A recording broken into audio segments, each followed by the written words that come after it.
నిన్నటి భాగవత కథా శ్రవణంలో మనం ధ్రువుని యొక్క చరిత్రను విని ముగించాము. ఆ ధ్రువుని చరిత్ర చెప్పేటప్పుడు ఒక ముఖ్యమైన శ్లోకాన్ని చెప్పాను. ఆ శ్లోకాన్ని నేను ఇప్పుడు పాడాను.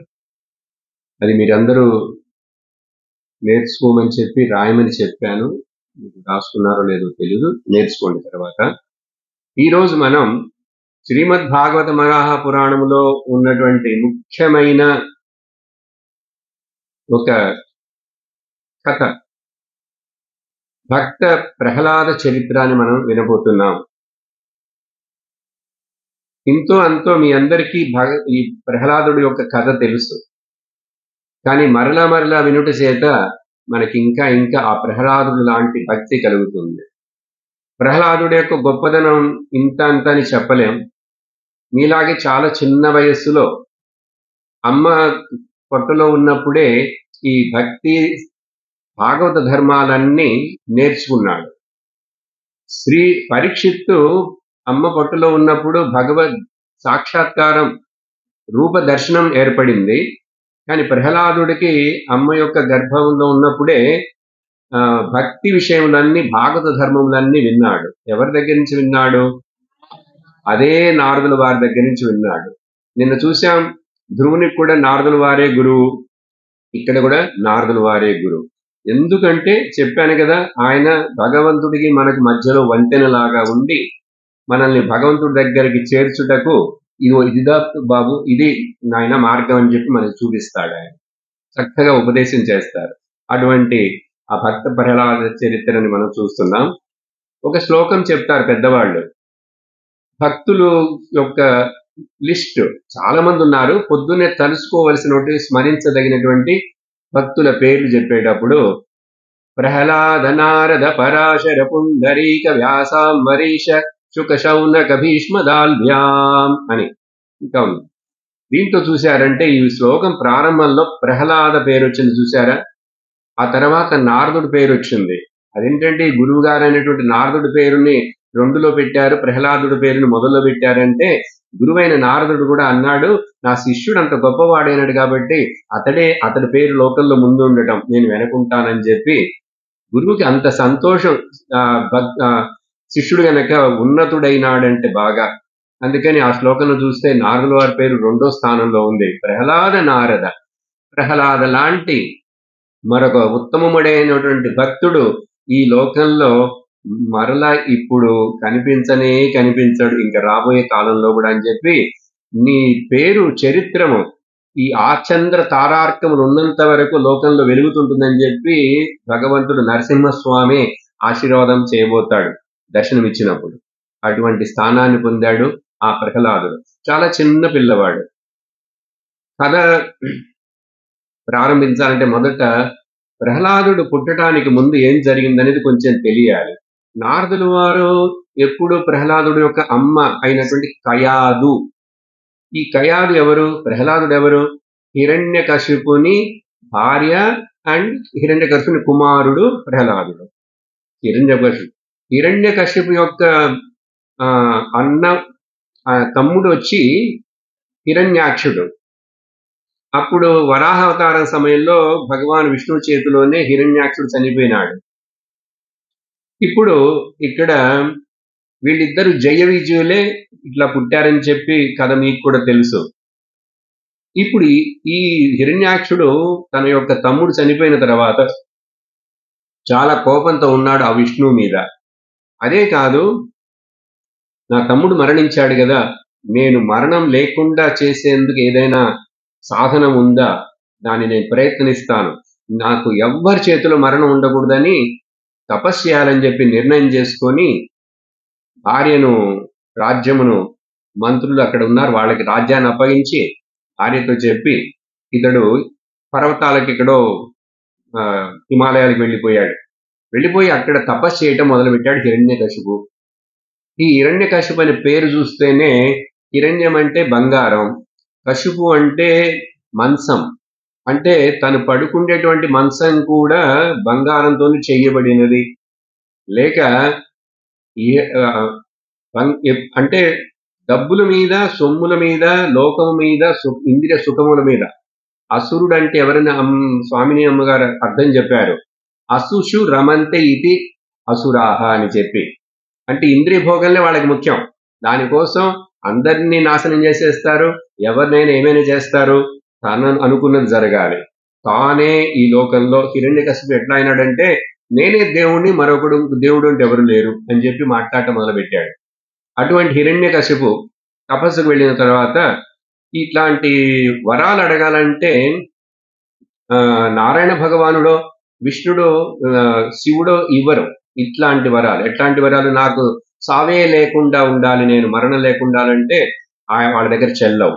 అందుకని సృష్టికర్త అయినటువంటి బ్రహ్మదేవుడి గురించి ధ్యానం చేస్తున్నాడు హిరణ్యకశిపు.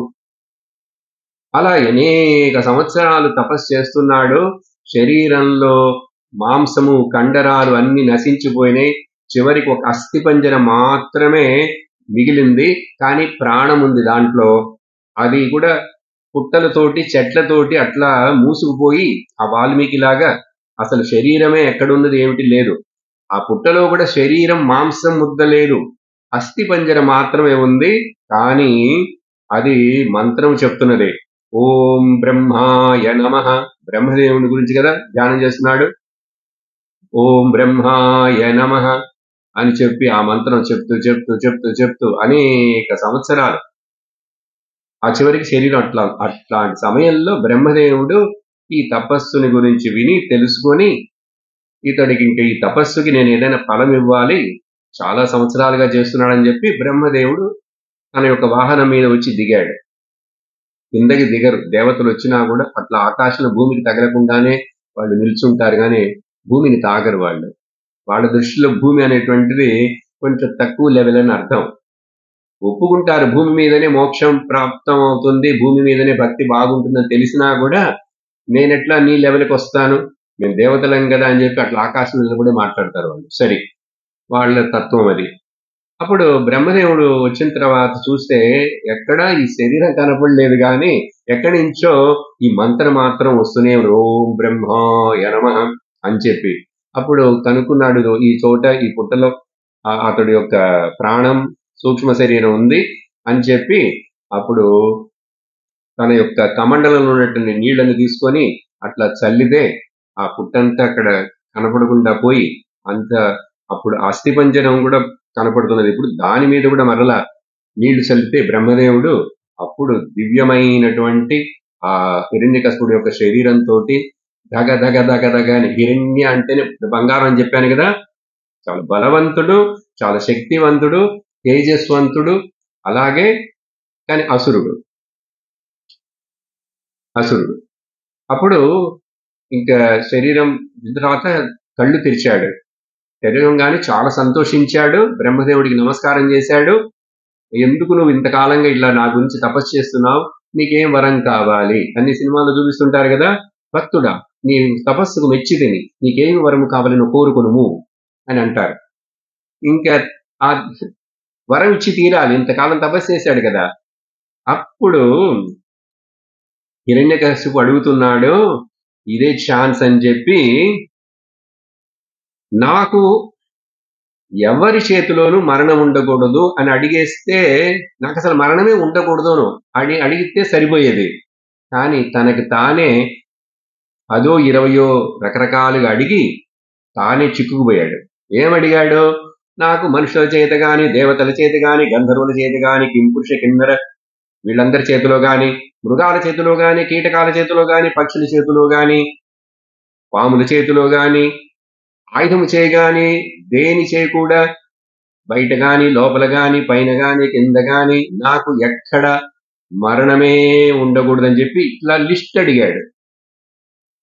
ఆ లిస్టు అడిగినప్పుడు దాంట్లో ఏం లోపం ఉందనేది తెలియకుండా అడిగేశాడు. అది బ్రహ్మదేవుడికి తెలుసు. చూసారా బుద్ధి ఎట్లా, ఇంత తెలివి ఉన్నవాడైనా, ఇంత తపస్సు చేసిన వాడైనా ఆ అన్ని అడగటంలో పొరపాటైపోయింది. నిన్న ధ్రువుడి గురించి చూశాం కదా, ధ్రువుడి తపస్సు చేసిందే ఒక లోకం నాకు కావాలి, నాకు మంచి స్థానం కావాలి.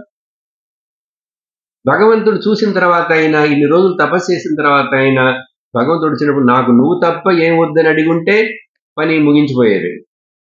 కానీ అట్లా అడగలేదు కాబట్టి భగవంతుడు ఏం చెప్పాడు, నువ్వు ఆశించింది వస్తుంది, 36,000 సంవత్సరాలు రాజ్యం ఏలు, అది తర్వాత తర్వాత అని క్రమంగానే తర్వాత. అందుకే దేవుడు చూసినంత మాత్రాన వెంటనే ధ్రువుడికి ముక్తి మోక్షము ఏమి రాలేదు. ఒక తర్వాత ఎప్పుడో ఆ చోటు దొరుకుతుంది, ఇక్కడ రాజు అవ్వబోతున్నాడు. ఏడ్చాడని చెప్పాను కదా వెళ్ళేటప్పుడు తిరిగి. అలాగే వీడు కూడా ఈ హిరణ్యకశిపుడు నాకు మరణం ఉండకూడదని అడిగితే సరిపోయేది, అప్పుడే బ్రహ్మదేవుడు ఏం చెప్పేవాడు. కానీ ఇట్లా ఇట్లా అడగటం వల్ల మొదట చెప్పాడు, అట్లా ఇవ్వటానికి ఎవరికి సాధ్యం కాదు, పుట్టిన వాళ్ళందరూ మరణించాలి, పుట్టుట గిట్టుట కొరకే, తప్పించుకోలేదు ఎవరు దీని నుంచి అని చెప్పి చెప్పాడు. లేదు లేదు నాకు అట్లాంటి వరాన్ని మీరు ఇవ్వాలి నాకని చెప్పి బలవంతంగా అడిగాడు పట్టుబట్టి. సరే బ్రహ్మదేవుడు ఇతడు తపస్సు చేసిన వల్ల తదాస్తు అని ఆ వరాన్ని ఇచ్చాడు. ఇప్పుడు ఈ వరాన్ని ఇచ్చిన తర్వాత సంతోషంగా ఇంకా తిరిగి రావాలి. ఈ లోపు ఏమైంది, ఎప్పుడైతే హిరణ్యకశిపుడు తపస్సుకు వెళ్ళాడో, ఈ తపస్సు చేసేవాళ్ళు తర్వాత ఈ అసురులు అంటే మరి దేవతలకి అసురులకి ఎప్పుడు తగాదాలే కదా. కాబట్టి వాళ్ళు ఇప్పుడు దేవతలందరూ ఎక్కడో దాక్కొని వాళ్ళు ఎక్కడెక్కడో కనుమరుగై కూర్చొని ఉన్నారు. ఎప్పుడైతే అసురులు రాజ్యం ఏలుతుంటారో దేవతలందరూ ఇంకా ఓడిపోయి భయపడి వాళ్ళకి ఇంకా రాజ్యాలు లేక, హిరణ్యకశిపు ఒక చిన్న రాజ్యానికి రాజు కాదు, సర్వము 3 లోకాలకి రాజు ఆ రోజుల్లో మనం చూస్తే ఈ వీళ్ళ కథలన్నీ. అందుకని ఇంద్రలోకం చంద్రలోకం అన్ని లోకాలకి అధిపతి. రావణుడు ఎట్లా అయితే మాట్లాడతాడో అందరు దేవతలు తన చేతిలో పెట్టుకున్నాడు కదా. ఇంద్రదేవత, చంద్రదేవత, వరుణ దేవత, వాయుదేవత అందరూ వచ్చి ఊడిగం చేయాలి రావణుడికి. ఆ రావణుడి దగ్గర అంత భయపెట్టాడు, చేతిలో పెట్టుకున్నాడు తన గ్రిప్పులో. అలాగే ఇక్కడ ఇప్పుడు ఇంద్రుడు కాలం కోసం వెయిట్ చేస్తున్నాడు, ఎట్లా ఈ హిరణ్యకశిపుడిని మనం ఓడించేది జయించేది అని చెప్పి అనుకుంటున్నాడు. ఇప్పుడు సందర్భం తెలిసింది, విషయం తపస్సు వెళ్ళాడు, ఇంట్లో లేడు అని తెలిసింది. అదే కాదు, హిరణ్యకశిపుడి యొక్క భార్య అయినటువంటి కయాదు గర్భవతిగా ఉన్నదని. సరే హిరణ్యకశిపుని ఇప్పుడు మనం వెంటనే జయించలేము, ఒక హిరణ్యకశిపుడే లోకాన్నంతా ఇంత కష్టపెడుతున్నాడు, బాధ పెడుతున్నాడు, మళ్ళా వీడి యొక్క వంశం ఇంకొకడు పుట్టబోతున్నాడు, ఆ పుట్టేవాడు కూడా ఇలాగే హిరణ్యకశిపులాగానే ఉంటే, డబుల్ హిరణ్యకశిపుడుగా ఉంటే, అందుకని కయాదు యొక్క గర్భంలో పెరుగుతున్నటువంటి ఆ శిశువుని నేను ధ్వంసం చేస్తాను.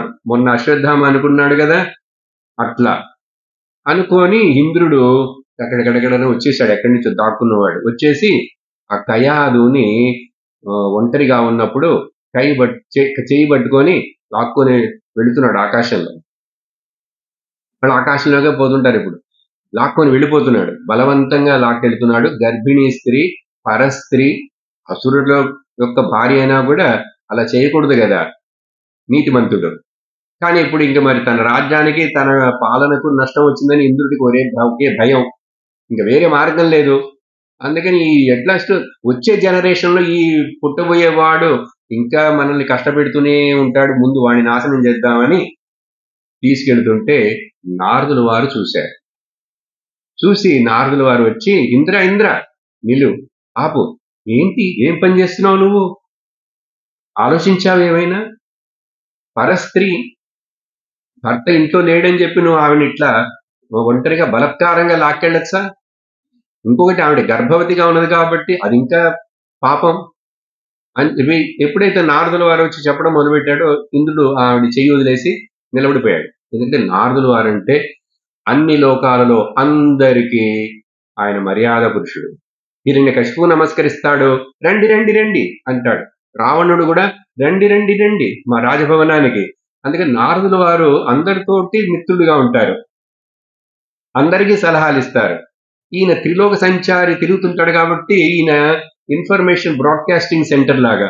అందరూ అక్కడ ఏం జరుగుతున్నది ఆ లోకంలో, దాని గురించి ఏమనుకుంటున్నారు, ప్రజలందరూ బాగా ఉన్నారా, ఇట్లా అడుగుతుంటే నారదుల వారు ఏం చెప్పను, అది చెప్తే నీకు కోపం వస్తుందిలే, నేను వెళ్ళొస్తా అంటారు. నారాయణని నారదుల వారు ఆగండి చెప్పండి కొంచెం అని చెప్పి ఆయన సరే నువ్వు అడిగా కాబట్టి చెప్తున్నాను అంటాడు. చూశారు కదా సినిమాల్లో అట్లాగే ఆయన నవ్వుతూనే అటు మాట్లాడతారు ఇటు మాట్లాడతారు. సరే నారాయణ యొక్క లీల అని చెప్పి నారాయణ నారాయణ, కానీ అక్కడ ఏదో ఒక పెద్ద విషయం జరగబోతుందని అర్థం చేసుకోవాలి, మంచి కోసమే. అప్పుడు నారదుల వారు ఇంద్రుడు ఆగిపోయాడు, చెప్పాడు ఎందుకు ఈవెన్ ఇట్లా తీసుకెళ్తున్నావు ఏంటి అంటే, ఆవిడ గర్భంలో ఉన్న శిశువుని నేను నాశనం చేయాలి. తప్పు. ఆమె గర్భంలో పుట్టబోయి పిల్లవాడు శిశువు దుర్మార్గుడు అవుతాడని, హిరణ్యకశిపుడులాగానే వీడు దుర్మార్గుడని నీకెట్టా తెలుసా నీకు? ఏదో హిరణ్యకశిపుడు పిల్లవాడు కాబట్టి వాడు బతకూడదు అంటున్నావు. నేను చెప్తాను విను, నాకు తెలుసు. ఈ పిల్లవాడి పొట్టలో పుట్టబోయి పిల్లవాడు ప్రపంచంలో లోకం మొత్తం అన్ని లోకాల్లో ఎక్కడ పరమ భాగవత భక్తుడవుతాడు. అతడి వలన నీకు ఒక నష్టము రాదు, ఒక కష్టము రాదు. నేను చెప్పేది నమ్ము. నువ్వు నమ్మి విని ఈ పనిని కార్యాన్ని ఆపపోయినావంటే నీకు చాలా ప్రమాదం, డేంజర్ ఏర్పడుతుంది అని చెప్పి నారదుల వారు చెప్పినప్పుడు నారదుల వారి మీద ఉన్న గౌరవం చేత నారదుడికి ఆ కయాదు హిరణ్యకశిపుని భార్యకి ఇద్దరికి నమస్కారం చేసి ప్రదక్షిణం చేసి వెళ్ళొస్తానని చెప్పి ఇంద్రుడు వెళ్ళిపోయాడు. ఇప్పుడు నారదుల వారి పని మొదలవుతుంది. ఇప్పుడు అక్కడ రాజభవనంలో హిరణ్యకశిపు లేడు, మంత్రులు ఉంటారు, సిపాయిలు ఉంటారు, రక్షణ భటులు ఉంటారు. నారదుల వారు ఏం చేశారంటే, అమ్మా నువ్వు ప్రసవించే వరకు నీకు అబ్జెక్షన్ లేకపోతే నా ఆశ్రమానికి రా, నిన్ను అక్కడ పెడతాను, నీకే కష్టము బాధ రాదు. నువ్వు ప్రసవించిన తర్వాత ఆ కుమారుడు తర్వాత హిరణ్యకశిపు వచ్చిన తర్వాత నువ్వు వెళ్ళొచ్చు అని చెప్తే ఆవిడ కూడా చాలా సంతోషించి నాకు ఇట్లాంటి ఆశ్రయం వరిస్తారు అని చెప్పి ఆనందపడి అలాగే అని చెప్తే నారదుల వారు ఆయన ఒక ఆశ్రమానికి తీసుకొచ్చి పెట్టారు. ఆవిడ అట్లా ఏదో పూజలు పునస్కారం చేసుకుంటూ ఆమె మంచి భక్తురాలే. రావణుడి యొక్క భార్య మండోదరి ఎట్లాగో వీళ్ళందరూ భార్య మంచి వాళ్ళే. ఈ హిరణ్యకశిపు హిరణ్యాక్షుడు వీళ్ళే చెప్పిన మాట ఏంటో కొంచెం రౌడీలే. ఆవిడ అక్కడ ఉంటుంటే ప్రతిరోజు నారదుల వారు ఆవిడికి 1 గంట పొద్దున 1 గంట సాయంకాలం మధ్యాహ్న సమయంలో సత్సంగం తీసుకుండేవాళ్ళు. ఆవిడ అడిగేది ఏదైనా చెప్పండి అని చెప్పి, ఇదే సమయం అని చెప్పి ఆమె కోసం చెప్పలే, ఆమె పొట్టలో పెరుగుతున్నటువంటి శిశువు కోసం నారదుల వారు చూడు ఆయన ఎక్స్పెరిమెంట్ ఏంటో, పిల్లవాడిని అమ్మ పొట్టలో ఉన్నప్పుడే వాడిని మంచి వాడిగా తయారు చేయాలని. ఇక్కడ మన స్వామినమ్మ చెప్తున్నారు కదా, మిమ్మల్ని అందరినీ ఈ వయసులోనే పట్టుకొని ఇట్లాంటి క్యాంపులకు తీసుకొచ్చి ఇవన్నీ చెప్పిస్తే ఇక మర్చిపోతారా? అందరు ఎంత చక్కగా ఆనందిస్తున్నారు, ప్రభావితులవుతున్నారు. మీరు అడిగే ప్రశ్నలు, మీలో ఉన్నటువంటి ఉత్సాహంతో చూస్తే మీరందరూ రత్నాలు. తెలుసా, రత్నాలు కూడా సమం కాదు, వాటికంటే మించిన వాడు మీరందరూ అని తెలిసిపోయింది వారం రోజుల్లోనే. ఈరోజు 7వ రోజు భాగవతం ముగిస్తున్నాం సప్తాహం లాగా మనం ప్రహ్లాద కథతో. అందుకని నారదుడి యొక్క ఎక్స్పెరిమెంట్ ఇదే. ఎక్కడైనా ఎప్పుడు మనుషుడికి ఈ విషయాలన్నింటినీ అందించగలం అని చాలా ఎక్స్పెరిమెంట్స్ చేశాడు ఆయన. రిటైర్ అయిన వాళ్ళకి చెప్పాడు, పెద్దవాళ్ళకి, రిటైర్ అయిన వాళ్ళందరూ ఆరోగ్యం లేదా చెప్తుండగా అన్నట్టు కళ్ళు మూసుకొని నిద్రపోయేవాడు సత్సంగంలో. రిటైర్ అయిన వాళ్ళు ఏంటంటే మేమే నిద్రపోతున్నాం మీకు తెలియదా అండి? నాకు తెలుసు. అందుకని వీళ్ళని మార్చలేం బాబు, పెద్ద అయిన తర్వాత మార్చలేమని చెప్పాం కదా. మొక్కయి వంగనది మానైన తర్వాత వంగుతుందా? వంగదు అని చెప్పి ఆయన అట్లా అనేక ఎక్స్పెరిమెంట్ చేశాడు. ఆ కథలన్నీ వస్తాయి దీంట్లో, ఇప్పుడు అవన్నీ చెప్పడానికి టైం లేదు. ఇప్పుడు ఆయన బాగా సక్సెస్ అయింది ఎక్కడంటే 100% సక్సెస్. ఈ వీడియో ధ్రువుడికి కూడా ఆయన చెప్పాడు. ఏం చెప్పాడు? ఎందుకు బాబు నీకు ఇవన్నీ, ఇట్లాంటి పెట్టుకోకు, పిన్ని తిట్టింది రాజ్యం కావాలని. చక్కగా ఇంటికి వెళ్ళిపోండి. విన్నాడా? లేదు నేను రాజవంశంలో పుట్టిన వాడిని మామ, నారద మామ, నువ్వు కావాలంటే నాకు దోవ చూపించు, లేకపోతే నీ దోవలో నువ్వు వెళ్ళని అన్నాడా? అదే డిఫరెన్స్. వాడికి ఆల్రెడీ నేను క్షత్రుడిని, నాకు కోపం వచ్చింది, మా పిన్నిట్లా చెప్పిందని లోపల ఇండివిజువాలిటీ, వ్యక్తిత్వం ఏర్పడిపోయింది కదా. వాడిని ఇప్పుడు మార్చడం కష్టం. నారదుడు ఫెయిల్ అయినాడు యాక్చువల్గా అక్కడ. ఇంకా చివరికి ఏంటంటే ఆయన ఎక్స్పెరిమెంట్ సక్సెస్ అయింది. అమ్మ పొట్టలో ఉన్నప్పుడే ఉపదేశం చేయాలి. అప్పుడు ఆ జీవుడు విన్నాడంటే ఇంకా వాడు బయటకు వచ్చినప్పుడు అత్యంత అద్భుతమైన మనుషుడు అవుతాడు, మానవుడవుతాడు, భక్తుడవుతాడు అని చెప్పి ఆయన.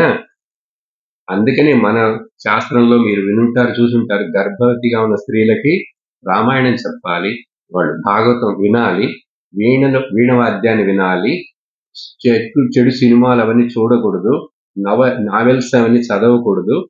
అట్లా నావెల్స్ అంటే పత్రికలు, వారపత్రికలు అవన్నీ చదవకూడదు. లలితా సహస్రనామ వినాలి, విష్ణు సహస్రనామ వినాలి. ఎందుకంటే లోపల పిల్లవాడి కోసం. మన తల్లిదండ్రులందరూ అట్లా కొంచెం ఏదో విని చేసినందువల్లనే మీరందరూ అటువంటి తల్లిదండ్రులకి పుట్టి, ఆ బ్రాహ్మణ వంశంలో పుట్టి, ఇప్పుడు ఇక్కడ వేదం చదవడానికి వేరే వచ్చారు. అందుకని మీరు సాధారణంగా అట్లా పుట్టలే. మీ తల్లిదండ్రుల యొక్క పుణ్యము, మీ పుణ్యం అన్ని కలిసి మీకు ఒక మంచి చోటు దొరికింది. అదే కాదు, ఎన్నో వేద పాఠశాలలు ఉన్నాయి. ఏ వేద పాఠశాలలోనైనా ఎవరికైనా ఇలాంటి అవకాశం దొరికిందని మీరు ఎంక్వైరీ చేస్తే ఎక్కడా ఉండదు. ఇటువంటి క్యాంపు పెట్టి ఇలా నేర్పించి ఇన్ని విషయాలు చెప్పారు ఆ వేద పాఠశాలలు అనేది మీరు వినలేరు. ఇది గ్యారంటీ. అందుకని దీని విలువ మీకు అర్థం అయిపోయి ఉంటుంది, గుర్తు చేశాను అంతే. సరే, ఏమైంది? ఈ రాజుల వారు యాక్చువల్గా ఆవిడ రాణి కయాదు నారదుల వారు చెప్పేటప్పుడు గర్భవతి కదా, కొంచెం నిద్ర వస్తూ టైర్డ్గా ఉండేది. ఆవిడ కళ్ళు మూసుకున్నా కూడా నారదుల వారు ఆపకుండా చెప్తూనే ఉండేవాళ్ళు. చెప్తుంటే లోపల ఉన్న శిశువు అభిమన్యుడు లాగా వినేసి భాగవత ధర్మములు, భగవత్ స్వరూపము, భక్తి లక్షణాలు అన్ని నారదుల వారు ఎక్కించేశారు, ట్రాన్స్ఫర్ చేశారు. ఈ సాఫ్ట్వేర్ ఈ హార్డ్ డిస్క్ లో నుంచి ఆ సాఫ్ట్వేర్ హార్డ్ డిస్క్ కి ట్రాన్స్ఫర్ చేసేసారు అంతా కూడా. అప్పుడు 9 మాసాలు అయిపోయింది, ఆవిడ ప్రసవించింది, ప్రహ్లాదుడు పుట్టాడు. ఆ పేర్లు తర్వాత వాళ్ళు పెట్టారు తల్లిదండ్రులు. ప్రకర్షణేన ఆహ్లాదం ఉన్నవాడు, చాలా సంతోషంగా ప్రశాంతంగా, ఆ మొహం చూస్తేనే అందరికి అట్రాక్ట్ అయ్యేట్లుగా ఉండేటువంటి ఆ తేజస్సు, అటువంటి పర్సనాలిటీ ఉన్నవాడికి ప్రహ్లాదుడు. ప్రకర్షణైన ఆహ్లాదంతో ఉండేటువంటి వాడు. ఆహ్లాదం అంటే సంతోషం, ఆనందం. ఎప్పుడు కంప్లైంట్ చేయడు, దుఃఖపడడు, ఎవరిని ద్వేషించడు, ఎవరి మీద అసూయపడడు. అన్ని సాత్విక లక్షణాలు ఉన్నాయి, అన్ని లిస్టులు అన్ని ఉన్నాయి అబ్బాయి దగ్గర. ఇవన్నీ ఎట్లా వచ్చినాయి? సత్సంగము చేత. నారదుల వారి యొక్క, మహర్షి యొక్క సాధు సంగమం పాపనాశనం, సాధు సంగము సాత్విక గుణ వర్ధనము. మనలో సాత్విక గుణాలు రావాలంటే సాధు సంఘంలో ఉండాలి. అట్లా వచ్చేసినాయి. హిరణ్యకశిపుడు వచ్చాడు, కయాదుని నారదుల వారు జాగ్రత్తగా రాజభవనానికి తీసుకెళ్లిపోయారు. అక్కడ హిరణ్యకశిపుడు చాలా సంతోషించాడు, పిల్లవాడు పుట్టాడని సంతోషించాడు. పిల్లవాడు చిన్న చిన్నగా పెరుగుతున్నాడు. పెరగంగానే మిమ్మల్ని అందరినీ పంపించినట్లుగా ప్రహ్లాదు చాలా చిన్నవాడు, 5 ఏళ్ళు కూడా వచ్చి ఉంటాయి. 5 ఏళ్ళప్పుడు అతన్ని కూడా పాఠశాలకు పంపించారు. ఆ రోజుల్లో అందరూ పాఠశాలకు వెళ్ళేవాళ్ళు. తల్లిదండ్రుల దగ్గర ఉండి చదవటం అనేది పూర్వకాలంలో లేదు, పాఠశాలలో ఉండి చదువుకోవాలి. అప్పుడు పాఠశాల రాజు కాబట్టి పాఠశాలకి హైదరాబాద్ వెళ్ళక్కర్లేదు. అతడు ఆ రాజభవనంలోనే కొంచెం లోపలి చదువుకుంటుంది కదా, మరి అక్కడే పాఠశాల ఉంది. అసురుల యొక్క పిల్లలకి అందరికీ నేర్పించేందుకు పాఠశాల. ఆ పాఠశాలలో ఇద్దరు టీచర్స్ ఉన్నారు, గురువులు ఉన్నారు.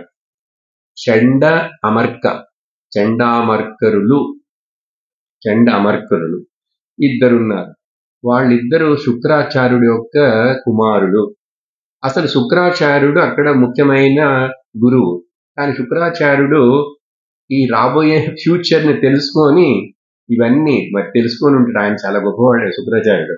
ఆయన తీర్థయాత్రకి వెళ్ళిపోయాడు ఈ పిల్లలిద్దరికి గురుకులాన్ని ఇచ్చేసి. ఇప్పుడు రాజకుమారుడైన పాఠశాలలో అందరు వెళ్ళే చోటికి వెళ్ళాలి. సపరేట్గా మా ఇంటికి వచ్చి ట్యూషన్ చెప్పండి అని చెప్పరు.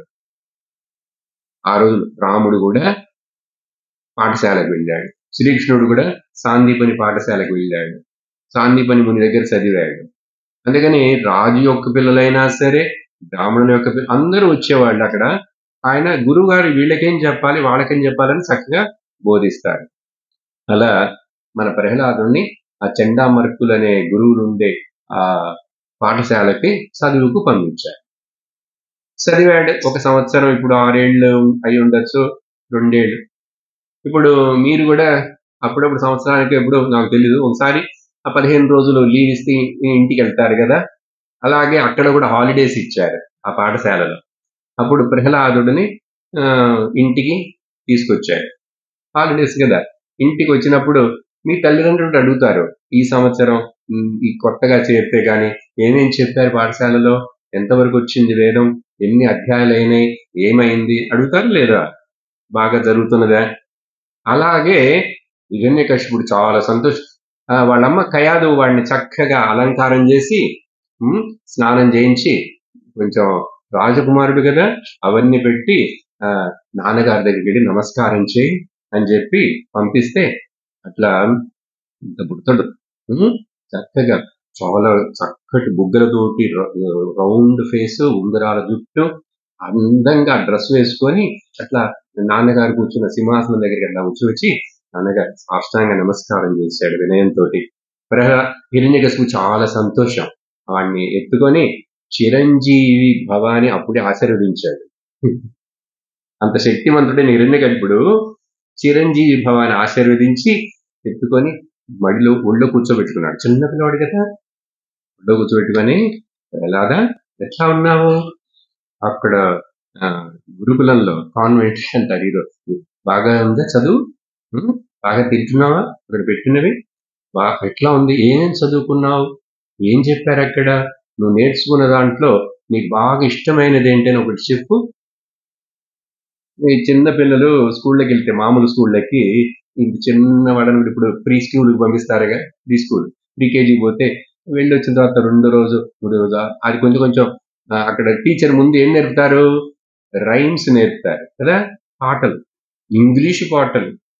ఏంటి, ఆమ్కి Dumpty sat on wall had a great fall. వీళ్ళిద్దరు గోడ మీద కూర్చున్నారట, కింద పడ్డారట. అరే మొదటి రోజు ఎందుకురా కింద పట్టడం, ఇవాళ స్కూల్కి వెళ్ళాడు, శుక్లాంబరధరం విష్ణు అని చెప్పద్దు, కాన్వెంట్లు ఎవరని చెప్తారు. తర్వాత రెయిన్ రెయిన్ గో అవే అని చెప్పి పాట చెప్పిస్తారు. వర్షం పుప్పు రాకు అనొచ్చా, ఎంత తప్పు.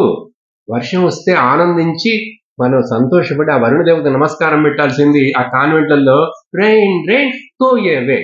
లేకపోతే బాబా బ్లాక్ షిప్, బాబా ఎవరు, బ్లాక్ షిప్ ఎవరు, ఎందుకు కూడా వీటన్ని ఎన్ని చక్కటి పాటలు శ్లోకాలు ఉన్నాయి, చక్కటి పాటలు ఇంగ్లీష్లో చెప్పు, చక్కటి చెప్పచ్చు.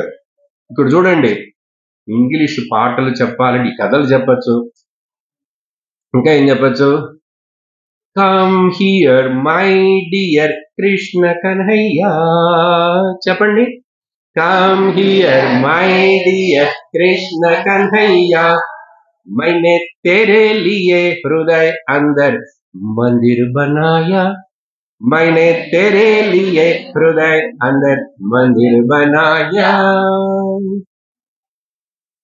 come to me, come to house my dear, खाना बनाया, come to खाना बनाया, बटर मिश्री दूध दही खूब मंगाया, so much दिल तुमने लगाया, so much दिल so much సిగ్గుపడుతున్నారు, मैंने तेरे लिए हृदय अंदर मंदिर बनाया, मैंने तेरे लिए हृदय अंदर मंदिर बनाया. Remembering you every day, Asubaham. Remembering you every day, Asubaham. Come to house, my dear, Arat dikhaho. Come to Arat dikhaho. Ting ding ting ding ting. Why for Rahe Kanhaiya. Why for Rahe Kanhaiya. मैंने तेरे लिए हृदय अंदर मंदिर बनाया. मैंने तेरे लिए हृदय अंदर मंदिर बनाया. ला ला ला ला ला ला ला ला ला ला ला ला ला ला ला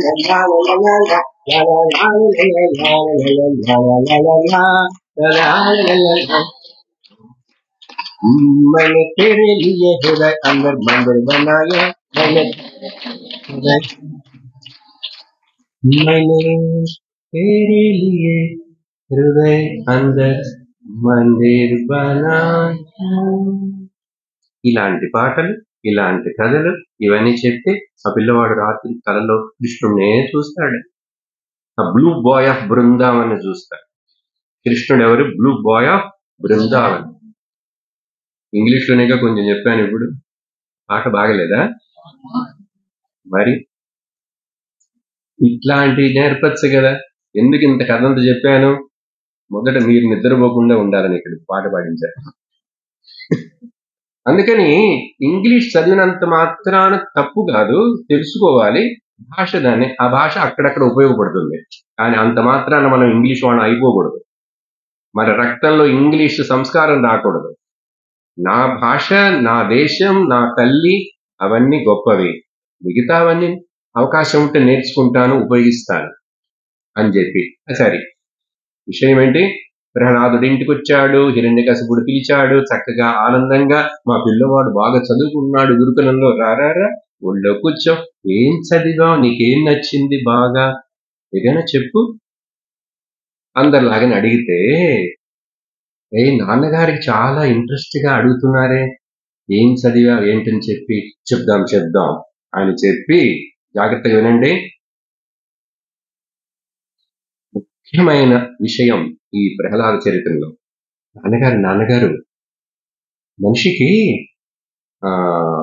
ఆ విష్ణు ఉన్నాడే, నారాయణుడు, ఆయనే అందరికి దైవం, ఆయనే అందరికీ కారణం అని చెప్పంగానే హిరణ్యకశిపుడికి కళ్ళు ఎర్రబడుతున్నాయి, బీపీ పెరుగుతున్నది. వీడేంటిగా ఇట్లాంటి చదివించాడు, విష్ణు అందరికి దైవం అంటున్నాడు ఏంటి? కానీ లోకంలో అక్కడ సిలబస్ ఏంటంటే, హిరణ్యకశిపుడు సిలబస్ మొత్తం మార్చి రాశాడు. విష్ణు శత్రువు మనకు, నేనే దేవుణ్ణి, అందుకని అక్కడ వేరే గుళ్ళు ఉండకూడదు, హిరణ్యకశిపుడు గుడి ఉంటుంది. అందుకని అక్కడ పిల్లలందరి అసురుల పిల్లలు ఓం హిరణ్యకశిపవే నమః, ఓం హిరణ్యకశిపవే నమః అని అర్చన చేయాలి. ఇట్లా సిలబస్ అంతా మార్చాడు. సిలబస్ అంతా మార్చడంలో ఇంకోటి ఏంటో చేశాడు తెలుసా? మంచి చేసిన వాళ్ళందరూ నరకానికి వెళ్ళాలి, పుణ్యం చేసిన వాళ్ళందరూ నరకానికి వెళ్ళాలి, పాపం చేసిన వాళ్ళందరూ స్వర్గానికి వెళ్ళాలి. సిలబస్ మార్చాలి కదా కొంచెం. ఆ గవర్నమెంట్ ఇట్లా చేస్తే ఈ గవర్నమెంట్ మళ్ళీ తెలంగాణలో ఎందుకు చేశానంటుంది. ఏదో ఒకటి చెయ్యాలి కదండి, మేము చేసి చూపించద్దు. ఇదేంటిరా సిలబస్ అని చెప్పి ఇట్లా మార్చాడన్ని హిరణ్యకశిపుడు. అందుకని ఇంకా వేరే పుస్తకం ఇప్పుడు అట్లాగే జరుగుతున్నది. ఈ ఎవరిని చెప్తున్నారు స్కూళ్ళల్లో, ఇది పెట్టచ్చుగా సిలబస్గా. ఏ పిల్లవాడు పాడైపోతాడేంటి? వాడికి ఉద్యోగం రాదా ఏంటి? ఏదో అయిపోయింది. ఇట్లా అందరం నమ్మేశాం, ఆ ఇంగ్లీష్ వాళ్ళని నమ్మేశాం, వాళ్ళ వెనక పరిగెట్ట మొదలుపెట్టాం. సరే అని చెప్పేటప్పుడు కొంచెం సందేహం వచ్చింది. ఏంటి వీడు ఇట్లా మాట్లాడుతున్నాడు, వీడికి ఎవరు ఇట్లాంటి విద్యను నేర్పారు, ఎక్కడో ఏంటో జరుగుతున్నది తప్పు అని చెప్పి, ఇంకా మరీ కాదు కొంచెం సరే చెప్పు బాబు, ఆ విష్ణువా అక్కడ? ఎవరు అక్కడ? విష్ణు మనకి శత్రువు నాన్న, నువ్వు ఆయన పొగడకూడదే, నీకెవరు చెప్పారు ఆయన గురించి? లేదు నాన్న, ఆయనే అందరికి దేవుడు, ఆయనే, ఇంకా ఆయన తప్ప ఎవ్వరు లేరు. అంతేకాదు ఆయన్ని ఎన్ని రకాలుగా పూజించవచ్చు తెలుసా అని చెప్పి నవవిధా భక్తి అని ప్రహ్లాదుడు చక్కటి శ్లోకం చెప్తున్నాడు, వినండి. 9 రకాలైనటువంటి భక్తి చేత ఆ భగవంతుణ్ణి మన వశం చేసుకోవచ్చు. ఆ భగవంతుడు మనకు సన్నిహితుడవుతాడు. ఆ భగవంతుడి యొక్క కృపగా మనం పాత్రులమవుతాం. ఆ నవవిధా భక్తి శ్లోకం దీన్ని మీకు రాయించి నేర్పిస్తాం తర్వాత. శ్రవణం కీర్తనం విష్ణోః స్మరణం పాదసేవనం అర్చనం వందనం దాస్యం సఖ్యమాత్మనివేదనం. ఎవరైనా కౌంట్ చేశారా? శ్రవణం కీర్తనం, స్మరణం పాదసేవనం, అర్చనం వందనం దాస్యం సఖ్యం ఆత్మనివేదనం. నవవిధా భక్తి ప్రహ్లాదుడి చేత చెప్పబడినటువంటిది, ప్రసిద్ధం ఈ శ్లోకం. ఇది అందరూ మనసులో మనపాఠం చేసుకోవాలి. అర్థమైపోయింది మీకు కొన్ని. శ్రవణం చేయుట చేత మొదట వినాలి. ఆ విష్ణు నారాయణ గురించి, భగవంతుడి గురించి శ్రవణం చేయాలి, కీర్తనం చేయాలి, తర్వాత స్మరణం చేయాలి, పాదసేవనం చేయాలి, నమస్కారం, అర్చనం చేయాలి, వందనం చేయాలి. అనేక సార్లు నమస్కారం నమస్కారం. గుళ్ళోకి వెళ్ళి అన్ని దేవుళ్ళకి నమస్కారం, అందరు విష్ణు రూపాలే. తర్వాత ఆయనకి సేవకుడనే భావనతోటి మనం ఈ లోకంలో పని చేయాలి. కర్మయోగం అదే కదా చెప్పారు. దేవుడికి మనము సేవకులముగా, దాస్యం. ఆ తర్వాత ఆయన నీ స్నేహితుడుగా అనుకోని కూడా భావించి, నువ్వు నా స్నేహితుడు, నాకు నిజమైన స్నేహితుడు, సఖ్యం. చివరికి ఆత్మ నివేదనం, నన్ను నేనే సమర్పించుకోవాలి. ఇలా ఈ 9లో ఏదో ఒక్క భక్తి ఉన్నా చాలు. 2 ఉండొచ్చు, కొంతమందికి 3 ఉండొచ్చు, 4 ఉండొచ్చు, 9 ఉంటే ఆహా అద్భుతం. నవవిధా భక్తి శ్రవణం కీర్తనం విష్ణోః స్మరణం పాదసేవనం వందనం అర్చనం వందనం దాస్యం సఖ్యం ఆత్మనివేదనం ఇతి పుంసాం పితా విష్ణో భక్తిశ్చేన్నవలక్షణ. లోకమునంతటికి తండ్రి అయినటువంటి ఆ విష్ణువు మీద భక్తిని చూపించే లక్షణాలు ఇవి. వాటిలో మీరు చాలా కొన్ని చేస్తున్నారు కదా, మీ గురుకులంలో చేస్తున్నారు, ఇక్కడ చేస్తున్నాం. బాగా అర్థం చేసుకోవాలి. ఎంత పిల్లవాడు ఎప్పుడైతే ఇట్లా చెప్పాడో ప్రహ్లాదుడు, వెంటనే హిరణ్యకశిపుడికి వచ్చింది చూడండి కోపం, బీపీ 200 పెరిగిపోయింది. వెంటనే వాడిని ఎత్తి అక్కడ కింద పెట్టేసి, దుర్మార్గుడ, ఇదే నేర్చుకున్నావు నువ్వు. సరే పిల్లవాడిని తిట్టేం ప్రయోజనం? కానీ ప్రహ్లాదుడు ఏమి చెలించలేరు. వాళ్ళ నాన్నను చూస్తే అట్లా నవ్వుతూనే ఎప్పుడు చిరునవ్వుతూ ఉంటాడు. అందుకని ప్రహ్లాదుడు ప్రకలేష్ ఇంక ఇప్పుడు ఏం చేశాడు, వెంటనే ఈయన కోపంలో, ఏ బ్రహ్మబంధో, గురువులిద్దరిని, ఎవరైతే బ్రాహ్మణుడు కాడో కానీ బ్రాహ్మణ రూపంలో ఉండి మోసగిస్తూ ఉంటాడో అటువంటి వాడిని బ్రహ్మబంధు అంటారు. పుట్టింది బ్రాహ్మణ కులమే. ఆ రోజు అశ్వత్థామ కూడా ఈ పదం చెప్పబడింది, నాకు అప్పుడు గుర్తు రాలేదు. కృష్ణుడు చెప్తాడు, ఇతడు ఇప్పుడు బ్రహ్మబంధు, వీడిని బ్రాహ్మణుల యొక్క గుణ బ్రాహ్మణ లిస్టులో వీడిని వేయటానికి లేదు. పుట్టాడు మరి బ్రాహ్మణుడే, ద్రోణాచార్యుడికి పుట్టినవాడే. అటువంటి వాడిని బ్రహ్మబంధు అంటారు, బ్రాహ్మణుడు కాదు. ఇక్కడ గట్టిగా పిలుస్తున్నాడు కోపంతో, ఏ బ్రహ్మబంధు అంటే సైనికులకి ఎవరికి చెప్పి, ఆ గురువుని ఇద్దరిని పిలవండి ఇక్కడికి, ఇదే నేర్పించిన విద్య, నా దగ్గర జీతం తీసుకొని నా రాజభవనంలో ఇక్కడ నా గురుకులంలో ఉంటూ మా పిల్లవాడికి నాకు శత్రువు అయినటువంటి ఆ విష్ణువు గురించే నేర్పిస్తారు. ఎంత ధైర్యం అని చెప్పి కేకలేసేసరికి రాజభవనం అంతా ఆడిపోయింది, వణికిపోయింది. వెంటనే ఆ చండామార్కులను ఇద్దరిని పిలిపించారు. రాజుగారు పిలుస్తున్నారు కోపంతో. వాళ్ళిద్దరు వణుకుతూ వచ్చారు, ఏం జరగబోతుందో ఏమైందో అని చెప్పి వస్తే, ఏంటి నేర్పించారు, ఈ పిల్లవాడు ఇట్లా మాట్లాడుతున్నాడు, ఎవరు చెప్పింది? ఎందుకంటే మాకు తెలియదు స్వామి, మేము నేర్పించలేదు, మా నోటి గుండా మేము ఒక్క మాట కూడా చెప్పలేదు. మీరు చెప్పకపోతే వీడికి ఎట్లా వచ్చినాయి ఇవన్నీ? అప్పుడు సరే మీకు కొంచెం టైం ఇవ్వండి, మమ్మల్ని కోపంతో శిక్షించవద్దు అని చెప్పి మేము ఆ పిల్లవాడితో మాట్లాడతాం. ఎలాగా ఇట్రా అని పక్కకి తీసుకెళ్ళి, బాబు చెప్పు, ఇవన్నీ మేమెవరూ చెప్పలేదేమో మీకు. ఆ పాఠశాలలో ఎవరు విష్ణు నారాయణ అని ఎవరేం మాట్లాడరే, నీకెట్లా తెలిసిందిరా, ఇవన్నీ ఎక్కడ నేర్చుకున్నావు? చూడు నాన్నగారికి ఎంత కోపం వచ్చిందో, నువ్వు చెప్పు నీ నోటి అంటే. అప్పుడు వాళ్ళ నాన్నగారు హిరణ్యకశిపుని చూసి, ఆ గురువుని చూసి నాన్నగారికి చెప్తున్నాడు, నాకు ఈ బుద్ధిలో ఇట్లా ఆ విష్ణు మీద భక్తి ఇవన్నీ ఇట్లా ఎవరు చెప్పి రాలేదు, వీళ్ళు చెప్పలేదు, ఎవరు చెప్పలేదు, నా లోపల నాకే ఆ భక్తి కలిగిందని చెప్పాడు. మతిర్న కృష్ణే పరతస్వతోవా మిథోభిపద్యేత గృహవ్రతానాం అని చెప్పి కొన్ని శ్లోకాలు చెప్పి, అందుకని అట్లా ప్రహ్లాదుడు చెప్పగానే వాళ్ళు తప్పించుకున్నారు. అబ్బా మనం చిక్కుకోలేదు. హిరణ్యకశిపుడు సరి ఏమైందో, వీడు ఇట్లా మాట్లాడుతున్నాడు, నాకు నేనే నీ మతి ఏంటిరా చెడిపోయిందంటే, అవును నా మతి చెడిపోయింది. ఎవరు కారణం? నా మతే నన్ను నేను చెడిపోవడానికి కారణం. హిరణ్యకశిపుడి దృష్టిలో ఈ ప్రహ్లాదుడు చెడిపోయినవాడు చూడండి. అంతేకాదు ఇంకా తర్వాత తిడతాడు, చందనము చెట్టున్న తోటలో ఒక ముళ్ళు చెట్టు లాంటి వాడు వీడు అని ఈ గురువులు కూడా తిడతారు ప్రహ్లాదుడు. ఈ అసురుల వంశమేమో చందన వృక్షముల తోటట, ఈ ప్రహ్లాదుడేమో ఆ తోటలో పుట్టిన పెరుగుతున్న ఒక ముళ్ళ చెట్టుట అని చెప్పి వ్యతిరేకంగా చెప్తున్నారు చూసారా.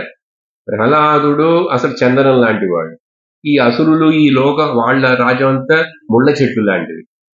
అసురుల స్వభావం అంతే కదా, అక్కడ చదివే పిల్లలు ఆ రాక్షసుల పిల్లలు అందరూ అంతే.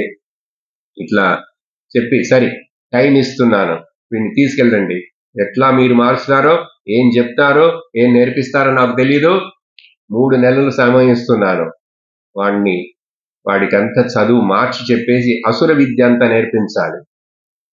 ఈ లోకంలో వేరే ఎవరు దేవుడు కాదు, అవన్నీ చెప్పించాలి వాడి చేత. అసుర విద్య ఇప్పుడు లోకంలో జరిగేదంతా అన్ని స్కూళ్లలో అన్ని చోట్ల అసుర విద్యే. మీరు మాత్రమే ఈ దైవ విద్యను నేర్చుకుంటున్నారు, ఇంకెక్కడా దొరకదు అని చెప్పి టైం ఇచ్చి పంపించేస్తే వాళ్ళు తప్పించుకున్నారు, తీసుకెళ్లారు. ప్రహ్లాదుణ్ణి తొప్పి దగ్గరికి పిలిచి, బాబు మా ఉద్యోగాలు ఊడిపోతాయిరా, నువ్వు మారు బాబు, ఇట్లాంటి బుద్ధి వద్దు నీకు, ఆ విష్ణువుని వదిలేసాయి, అతన్ని మర్చిపో, మీ నాన్నకి శత్రువు అతను, అట్లాంటి వాడిని నువ్వు ఎట్లా ఆరాధిస్తావు, పూజిస్తావు, పొగుడుతావు అని చెప్పారు. ప్రహ్లాదుడు నవ్వుతూనే, నేను ఆ విష్ణువుని మర్చిపోలేను, ఆ విష్ణువుని పూజించకుండా ఉండలేను, మీరేమైనా చేయండి నన్ను అని మాట్లాడితే వాళ్ళు తల బాదుకున్నారు. ఇదెక్కడ కూడా వీడు ఇట్లాంటి వాడు దొరికాడు, శిష్యుడు మన ప్రాణాలు తీసేస్తున్నాడు వీడని. ఇంకా సరే మారతాడులే, కొద్ది రోజులుంటే మారతాడు. అక్కడ కూడా అట్లాగే చెప్పొచ్చారు, చిన్న పిల్లవాడు కదండి, ఏదో తెలియక మాట్లాడుతున్నారు, రాజా చూపించుకోకండి, కొంచెం కొంచెం మారతాడు, పెద్దవాడైతే మారిపోతాడు అని చెప్పి అన్నారు. ప్రహ్లాదుడు ఆ తర్వాత ఏమైంది కథ నేను ఈరోజు ముగించేసేయాలి. ఒకరోజు వినండి జాగ్రత్తగా, గురువులు వీళ్ళిద్దరు చండామర్కులు ఇద్దరు ఏదో పక్కన ఉండే ఒక ఊరుకు వెళ్లాల్సి వచ్చింది, ఏదో పని మీద ఇద్దరు వెళ్లాల్సి వచ్చింది. లేక ఆ రోజు అధ్యయనం లేదో ఏమో పాఠశాలలో, అధ్యయన దినం ఏదో ఉంది కదా మీకు కూడా, ఒక రోజు 15 రోజులకు ఒకసారి, అట్లా వాళ్ళిద్దరికి ఏదో పని ఉంది, మేము పొద్దునే వెళ్తూ సాయంత్రానికి వస్తాం, అందరూ వాళ్ళ వాళ్ళ పాఠాలు వాళ్ళని చెప్పుకోవాలి, బాగా కొంచెంసేపు ఆడుకోండి అట్లా అని చెప్పి అక్కడ ఉన్న ఏదో కొంచెం పెద్ద పిల్లలకి చెప్పి జాగ్రత్త చూసుకోండిరా అని చెప్పి చండామర్కులు ఇద్దరు వెళ్ళారు. వెళ్ళంగానే ప్రహ్లాదుడు మాత్రం, పిల్లలందరూ ఆడుకుంటున్నారు, కొంచెంసేపు ఏదో చదువుకుంటున్నారు, ప్రహ్లాదుడు ఒక చెట్టు కింద కూర్చొని తాను మాత్రం నారాయణ నారాయణ నారాయణ నారాయణ నారాయణ నారాయణ నారాయణ నారాయణ పాడరేంటి నారాయణ నారాయణ నారాయణ నారాయణ నారాయణ నారాయణ నారాయణ నారాయణ నారాయణ నారాయణ నారాయణ ఆ మంత్ర జపం చేస్తూ కళ్ళు మూసుకొని ఆనందంగా ఆ మంత్ర నామ జపం ధ్యానంలోనే సంతోషిస్తూ అట్లా కూర్చున్నాడు. మిగిలిన అసురుల పిల్లలందరూ ప్రహ్లాదుడు కళ్ళు తెరిచి చూసేసరికి చుట్టూ వచ్చి నిలబడి ప్రహ్లాదుడు ఇట్లాగే చూస్తున్నారు. అందరు ఆకర్షించబడ్డాడు ప్రహ్లాదుడి చేత. వచ్చేసి అందరు అట్లా కూర్చున్నారు నిశ్శబ్దంగా. కూర్చొని ప్రహ్లాదునే చూస్తున్నారు. ప్రహ్లాదు కళ్ళు తెరిచి, ఏంటి మిత్రులారా, ఏంటి నన్ను అట్లా చూస్తున్నారు ఏంటని అడిగితే, ప్రహ్లాద, నిన్ను చూస్తుంటే నిన్నే చూడాలనిపిస్తున్నది. నువ్వు చెప్పే మంత్రం ఏదో ఉందే, అది వింటుంటే ఇంకా విందామనే అనిపిస్తున్నది. నువ్వు చాలా మంచివాడివి, చాలా స్వీట్ బాయ్ వార్ అని చెప్పి అందరూ అంటుంటే ఇంకా ఇంకా దగ్గరకు వచ్చారు. ప్రహ్లాదుడు కూడా ఆ చెట్టు కింద గిన్నె మీద నుంచి అరుగు కిందకు వచ్చి రండి రండి అని అందరూ దగ్గరికి రావటానికి గురువు ఉన్నప్పుడైతే వాళ్ళు పనులు చేస్తారు. ఇప్పుడు ప్రహ్లాదుడు ఒక్కడే ఉన్నాడు కదా, ప్రహ్లాదుడితో మాట్లాడాలి, తెలుసుకోవాలని కూర్చున్నారు. చుట్టూ అడుగుతున్నారు ప్రహ్లాదుడిని వాళ్ళందరూ. ప్రహ్లాద, నీకు ఇవన్నీ ఎవరు చెప్పారు? నువ్వు మాతోటే కదా ఇక్కడ చదువుకుంటున్నావు, నారాయణుడు అంటావు, నువ్వు ఏదో చెప్తావు. ఇంక ప్రహ్లాదుడు కొన్ని మాటలు చెప్పగానే వాళ్ళందరూ, ఇట్లాగా నారాయణుడా ఈ లోక మొత్తానికి ఈశ్వరుడా అని చెప్పి, నువ్వు ఎట్లా చదువుకున్నావు, నీకెవరు చెప్పారు ఇవన్నీ? వాళ్ళ ప్రశ్న ఏంటంటే, నీకెక్కడ చదువుకున్నావు ఇవన్నీ అంటారు.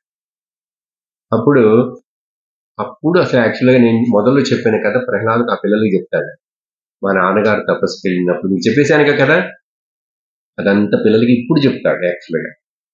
అలాగే కాదు, చెప్పకుండా ఇంకా ఇంకా చెప్పు మాకు, నీ మాటలు చాలా చక్కగా ఉన్నాయి, మాకందరికి ఎంతో నచ్చినాయి అని చెప్పి అందరూ ఆకర్షితులైపోయినారు. అందరూ ప్రహ్లాదుడు ఫ్యాన్ అయిపోయారు. ఇంకా తర్వాత ప్రహ్లాదుని తీసుకొని కొంచెం మన పెద్ద చంద్రహారం లాగుండే ఒక పిల్లవాడు భుజాల మీద కూర్చోబెట్టుకొని అందరూ నారాయణ నారాయణ నారాయణ ఓం రౌండ్. సాయంత్రం మీరు ఆడుకుంటున్నారే, మొన్న కూడా ఏదో తీసుకొని వెళ్తున్నారు ఎత్తుకొని ఒక కాలం అట్లాగా ఆ భుజాల మీద పెట్టుకుంటే ప్రహ్లాదుని అందరూ రౌండ్ గా చేరి చప్పట్లు కొడుతూ తాళాలు వాయిస్తూ భజన చేసినట్లుగా ఒకే నామ సంకీర్తనం అయిపోయింది అక్కడ. అంత కృష్ణమయం విష్ణుమయం అయిపోయింది గురుకులం మొత్తం. ఇది అసుర గురుకులం. అందరూ అదే కాదు, తర్వాత కొంచెం అట్లా భజన పాడారు, అన్ని చేశారు, ఇంకా అన్ని మర్చిపోయారు, లోకమే మర్చిపోయి కూర్చొని మాకు బోధించు, నీ మంచి నీకు తెలిసినవన్నీ మాకేవి తెలియవు అని చెప్పి బోధించమని అడిగితే, ప్రహ్లాదుడు అసుర కుమారులకు చేసిన బోధ ఒక అధ్యాయంలో ఎన్నో శ్లోకాలు ఉన్నాయి, ఒక్కటే చెప్తా, ఒక్కటి చాలు. ఏమంటున్నాడు ప్రహ్లాదుడు పిల్లలతోటి, వాళ్ళతో, కౌమారం ఆచరేత్ ప్రాజ్ఞః ధర్మాన్ భాగవతాన్ ఇహ.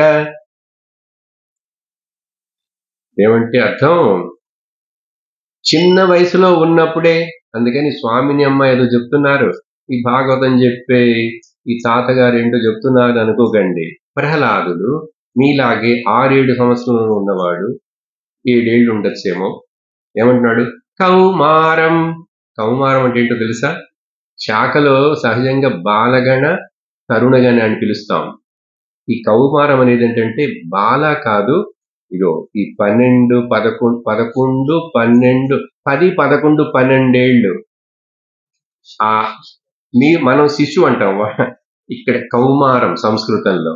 ఆ 13 టీనేజ్కి కింద, లేక 13 కూడా లెక్కేసుకుంటే కౌమారం, ఆ తర్వాతనే తరుణం, టీనేజ్. సంస్కృతంలో చూస్తే శిశు, బాలక, కౌమార, తరుణ. అప్పుడు ఈ వయసులో ఉన్నప్పుడే కౌమార ఆచరేత్ ప్రాజ్ఞ, బుద్ధి వివేకం ఉన్నవాడు ఆ చిన్న వయసులోనే 11, 12 వయసుల లోపలనే, లేక 9, 10 వరకు అవన్నీ తీసుకుంటారు. ఆ స్టేజ్ ఏంటి? ప్రాజ్ఞ అంటే ఏంటి? వాడు ఎట్లా ప్రాజ్ఞుడు అవుతాడు? బుద్ధి ఉండుంటే, ఆ తల్లిదండ్రులు కూడా వాడిని ఇట్లా తీర్చిదిద్దాలని అనుకుంటే, ధర్మాన్, భాగవత ధర్మాన్ ఇహ ఆచరేత్, భాగవత ధర్మములన్నీ ఆ వయసులోనే ఆచరించాలి. ఇప్పుడు భాగవత ధర్మం అంటే ఏంటని మీకు సందేహం వస్తుందా? ఏం సందేహం వద్దు. ఏవైతే భగవద్గీత రూపంలో అమ్మ ఆ విషయాలన్నీ చెప్తున్నారో, దైవ అసుర గుణాలను గురించి, శ్రద్ధాత్రయ విభాగం గురించి చెప్తున్నారో, అవన్నీ భాగవత ధర్మాలే. భాగవత ధర్మం అంటే భాగవతం చదివే వాళ్ళ ధర్మాల, లేక భాగవతం అంటే ఎక్కువ విష్ణువులు కదండి, వైష్ణవులు కదండి ఇష్టం వాళ్ళకి, అందుకని వాళ్ళకి మాత్రమే ఆ ధర్మాల? అది కాదు. ద యూనివర్సల్ వాల్యూస్ అవే ఇప్పుడు అమ్మ ఇంకా మీకు వివరించబోతున్నారు. కృష్ణుడు వివరించాడు. శ్రద్ధాత్రయ విభాగ యోగం 17 ముందు చెప్తున్నారు మీకు. ఇప్పుడు ఆ తర్వాత 16కి వస్తారు. 16లో దైవ అసుర గుణముల యొక్క విభజన, ఆ దైవ గుణములన్నీ ఉండుటే భాగవత గుణములు, అవి ఆచరణలో పెట్టుటే భాగవత ఆచారం. నువ్వు విష్ణువుని ఆరాధిస్తావా, శివుని ఆరాధిస్తావా, గణపతిని ఆరాధిస్తావా, దానికి దీనికి సంబంధం లేదు. మంచి వాల్యూస్ అందరూ ఆచరించాలి. కౌమార ఆచరేత్ ప్రాజ్ఞ ధర్మాన్ భాగవతాన్ ఇహ, ఇప్పుడు ఇక్కడ ఈ జన్మలోనే. పోస్ట్ పోన్ చేయకూడదు, తర్వాత చేసుకుంటాను. ఇప్పుడు నిద్ర వస్తుంది, ఆకలి అవుతుంది, పాలు తాగాలి. ఇప్పుడు ఈ రోజు స్నాక్స్ ఉన్నాయో లేవో, నిన్నటి ఉంటే ఇస్తారు. తర్వాత నేను చూడండి, ప్రహ్లాద కథ అయిపోయింది ఇంక టీచింగ్ తోటి. కానీ హిరణ్యకశిపుడు రావాలి. ఆయన హిరణ్యకశిపుని సంహారం, నరసింహస్వామి వస్తేనే ప్రహ్లాద కథ పూర్తవుతుంది. మరి 4:30 అయింది. చూద్దాం రేపు కూడా కొంచెం చెప్పేసి, నేను అది చెప్పకుండా ప్రహ్లాద కథ ముగించకూడదు. అక్కడ కూడా సంక్షిప్తంగా చెప్తాను, ముఖ్యమైనది. మనం ఆ యుద్ధం అంతా చెప్పను నేను. ఇది వినండి. ఎందుకు ఇట్లా చెప్తున్నానో తెలుసా? వింటున్నారా? జాగ్రత్తగా వింటున్నారా? దుర్లభం మానుషం జన్మ, మనుష్య జన్మ దొరకడం చాలా కష్టం. 84 లక్షల రకాలైనటువంటి జీవరాశులలో ఈ మనుష్యుడు అనే ఒక శరీరం ఒకటి దొరకటం అత్యద్భుతం, అతి దుర్లభం. ప్రహ్లాదుడు చెప్తున్నాడు, దుర్లభం మానుషం జన్మ. అక్కడ కూడా తదపి అధ్రువం అర్ధదం. పుట్టాం సరే, మనిషి జన్మ వచ్చింది, ఎంతకాలం ఉంటాం మనకు తెలుసా? ఎంత ఆయుష్ ఉంది ఎవరికి తెలుసా అండి? తెలీదు. మరి అప్పుడు అధ్రువం అంటే మనకు ఎంతకాలం మనం జీవిస్తాం తెలియదు. ఇప్పుడు ఈ రోజు నా రోజు. Today only is yours, today only is yours. నా దగ్గర ఇట్లాంటి ఇంగ్లీష్ పాటలు చాలా ఉన్నాయి. ఇక్కడ ఎక్కువ ఇంగ్లీష్ చెప్పొద్దు అని వదిలేశాను, సందర్భం వచ్చినప్పుడు చెప్తాం. Do it now, do it now, do it, do it, do it now, do it now, do it now. Today only is yours, today only is yours, today only is yours. Therefore, కౌమార ఆచరేత్ ప్రాజ్ఞః ధర్మాన్ భాగవతాన్ ఇహ దుర్లభం మానుషం జన్మ తదపి అధ్రువం అర్ధదం. అనేక కష్టాలు, వ్యాధులు, నష్టాలు అవి కూడా వస్తుంటాయి మధ్యలో. ఆయుష్యే తెలీదు, ఈ లోపల ఎన్నో అడ్డంకులు. అర్ధదం అంటే అడ్డంకులు, ఆబ్స్టికల్స్. ఇన్ని ఉన్నప్పుడు కూడా, కాబట్టి don't waste the time, just do it now. ఆ తరువాత ఈ ప్రహ్లాదుడి యొక్క భక్తి ఒకే విషయం చెప్పి ఆపేస్తారు. అది అప్పుడు అట్లా సస్పెన్స్ లో ఉంటుంది. హిరణ్యకశిపు కష్టపెడుతున్నాడు లోకాన్ని, జనాలను. అయ్యయ్యో, ఋషులందరినీ ఎక్కడ ఎవరు వేదం చూడండి, వేదం చదవకూడదు, గురుకులాలు నడపకూడదు, వేరెవరు తపస్సులు చేయకూడదు, విష్ణు ఆరాధన చేయకూడదు, విష్ణు యజ్ఞం చేయకూడదు, శాస్త్ర శిక్ష పురుష చెప్పకూడదు, ఏం రుద్రం ఏం చేయకూడదు. అందరినీ ఎవరైనా అట్లా చేస్తున్నారంటే వాళ్ళందరినీ హింసించటం, వాళ్ళ ఆశ్రమాలు తగలబెట్టడం, ఇట్లా అన్ని చేస్తూ అక్రమం చేస్తూ ఉంటే దేవతలు, ఋషులు, సిద్ధులందరూ శ్రీమన్నారాయణ దగ్గరికి వెళ్ళి, స్వామి ఆ హిరణ్యకశిపు యొక్క దుర్మార్గానికి నేను తట్టుకోలేకపోతున్నాం, చాలా రోజులుగా కష్టపెడుతూనే ఉన్నాడు అంటే విష్ణు భగవాన్ ఏం చెప్పాడంటే, కొంచెం ఓర్చుకోండి. ఏంటి సార్ కొంచెం ఓర్చుకోండి, వాడు తల మీద బాధని బాతున్నాడు, వీపు మీద. అప్పుడు నాకు తెలుసు మీ కష్టాలన్నీ ఋషులు, దేవతలు, ఓర్చుకోండి, కొంచెం టైం వస్తున్నది. ఎప్పుడైతే ఆ హిరణ్యకశిపుడు నా పరమ భక్తుడైనటువంటి ప్రహ్లాదుడి మీద చెయ్యి పెడతాడో వాడిని సంహరిస్తాను. వాడికి ఎన్ని వరాలు బ్రహ్మదేవుడు ఇచ్చినా సరే, నా భక్తుడిని ఎవరైనా దూషించినా, ద్వేషించినా, హింసించినా నేను సహించను. ఇది ప్రామిస్. ఆ ప్రామిస్ ఎట్లా నెరవేరుతుంది, ఏం జరిగింది, అదంతా ఆ ప్రహ్లాద చరిత్రాన్ని రేపు మనం ముగిస్తాం. ఓం ఆనంద ఓం ఆనంద ఓం ఆనంద సచిదానంద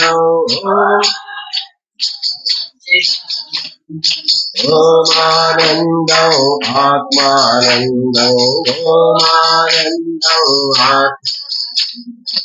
ఓమానందం బ్రహ్మానందం ఓమానందం బ్రహ్మానందం.